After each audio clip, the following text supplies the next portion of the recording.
Have you ever wondered if sometimes you argue about small things like household chores, maybe messages na hindi na answer, and then that small thing turn into a big fight, into big things? And then you keep on wondering, how come? What happened? Why from small things, it went into super big things? Sa kultura kasi natin, non-confrontational yata yung mga Filipino husbands, Filipino wives. They'd rather keep things to themselves. Hindi na lang ako magsasalita para wala na lang gulo. Hindi nakikita yung possibility na baka mas maging grabe pa yung maaaring maging bottom line. Sometimes when couples fight about small things, usually ito yung tinatawag natin na unmet emotional needs. These are, feelings of being unheard, sometimes feelings of unappreciated, or feelings of disrespectful or being disrespected, or sometimes yung tinatawag na it's a feeling of unseen. Yung parang tao-tauhan na nga lang ako yata dito sa bahay. And then the small issue just pulls a trigger, and then there's hurt already, and then ayun na, from small things it becomes big things. Yung mga accumulated hurt na ito, as a voice, unspoken disappointments, oftentimes they don't disappear. Nag-accumulate siya. Hindi mo alam, yung every time that you sweep under the rug, you're accumulating already, na nakikita mo, umuumbok na siya. Yung pala napakaraming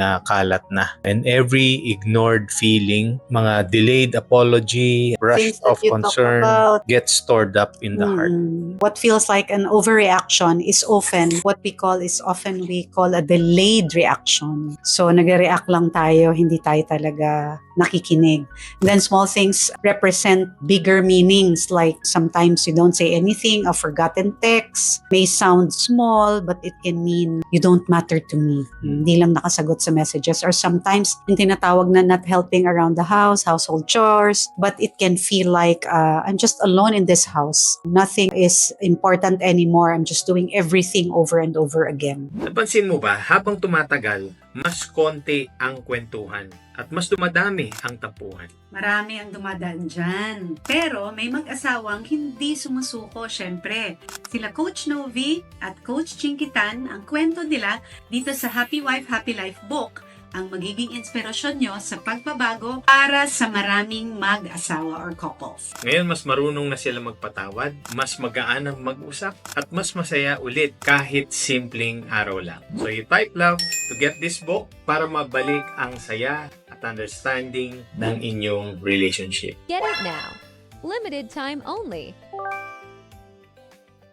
What we can do is not to ask, why are you upset about this? So instead, you can ask na, what triggered? Diba? Ano bang nag-cause kung bakit pa ganito yung naramdaman mo? One reason is obviously love, stress. Because stress shrinks our emotional capacity. When couples are tired, of course, overwhelmed, or sometimes you're talagang emotionally drained. And then yung less patience na, and then you're being more sensitive even to the small things, kaya yun nag-escalate. Inconveniences feels like ang bigat, it's very heavy because the heart is already full. So you don't know what to do anymore. Yung pag-aaway naman is not about your spouse. It's about stress that hasn't been processed. And then, of course, you fight about small things. When you don't feel safe talking about the big ones, chances are the heart finds other ways to speak. Your tone is not good anymore, or it uses small arguments. So what can we do? We can express it properly. How? And then find time, perfect time to discuss this so that it will come out properly as well.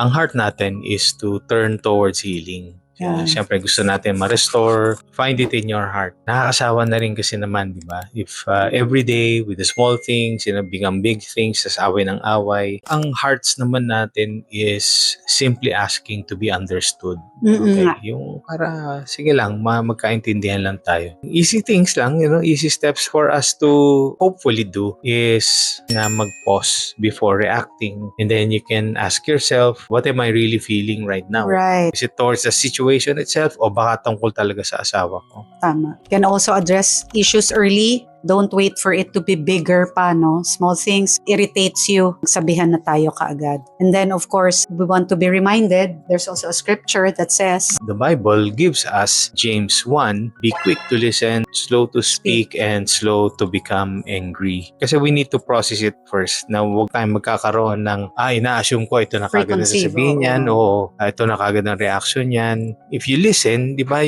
there's Yeah. going to be understanding. And yung understanding restores the connection. so again, small arguments, doesn't mean that your marriage is failing. When you learn to listen beneath the words, even small fights can lead to deeper intimacy.